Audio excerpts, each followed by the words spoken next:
Have you used a CMHC Mortgage Affordability Calculator? Well, if you have, or you haven't, you should watch this.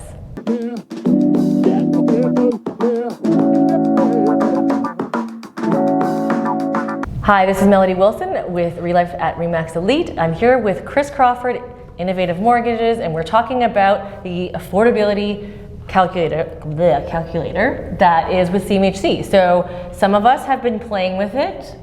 Tell me, is that really how you figure out your affordability? I think that gets you halfway there, but these calculators, be it with CMHC or any of the other banks, we have one on our website too. It doesn't really give you a full picture of what you could actually afford, because it doesn't look at you as an individual. It's very general. So we see some banks advertising get approved for a mortgage in 2 minutes. Yep. You know, that's basically plunking in your basic income amount and then spitting out a number saying this is what you could afford. It doesn't necessarily give you the ability to add in child tax credit that you might be receiving. Maybe there's disability income or pension income that's not included.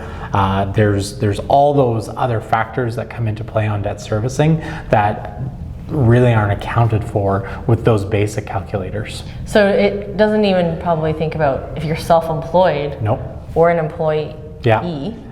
right? Because that's different. And that's a great point, because the reality is for a lot of self-employed people, they might look at a number that says, you know, X amount per year. However, some lenders will let that amount that's being claimed as personal income be grossed up by 10 or 15%, or have something like an auto loan that's being paid through the company be removed from the debt servicing. So it's very general. So the affordability calculator is a general use of the mortgage debt service ratio, because Yes. that's how you figure out what you can afford for a mortgage. Yeah.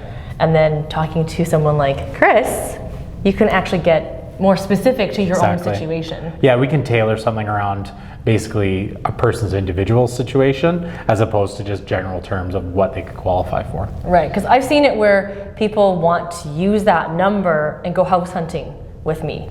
And I always want them to talk to someone like Kris first to make sure that we have all of our ducks in a row, because if we come all the way to the stage where we're writing an offer and we're using just what you calculated and you might not have considered a whole bunch of other things, it could go sideways, like it could go the wrong way, and you can't even buy the house that you wanted.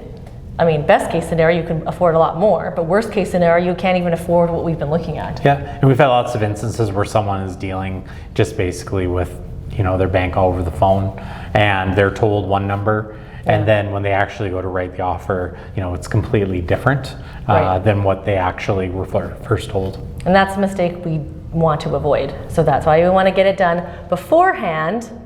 Talk to the professional so that we're house hunting professionally in the right place. That's why I won't take anybody out just based on a calculation off of the internet, because I think it's a good resource, like you mentioned, but again, it's a starting point. So lesson of the day, don't rely on that CMHC affordability calculator to figure out all your future housing needs. So thanks for watching us. If you have any questions, contact Kris. The number's right here, and we will talk to you guys next time all about mortgages.